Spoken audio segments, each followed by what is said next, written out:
Štai taip gražiai Norfa apgaudinėja savo pirkėjus. Būkite labai dėmesingi. Štai prašau, visiškai supakuota dešra, taip kaip ji buvo pirkta.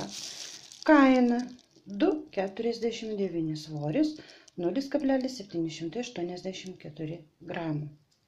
Dabar, štai virta daktariška dešra. Dabar imu čekį. Atkreipkite dėmesį, data ta pati, 25 balandžio, šiandien, kur išmušta virta daktariška dešra. Kilogramas 402 gramai, kart kilogramo kaina ir gaunasi 4,46. Taigi, vietoj 2,49 už dešrą sumokėjau 4,46. Gudrus sakyčiau vienok, ar ne? Kur slepiasi pardavėjos gudrybė? Pasirodo, viskas labai paprasta. Viršuje užklijuotas čekis, o po maišeliu matosi štai dešros kaina. Paryškinsim to jau.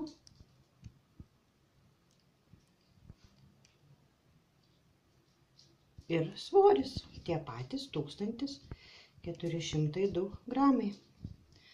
Va taip ir apgaudinėjami žmonės. Už visos lazdos kainą paskaičiavo pinigus, o gavau vos gabaliuką.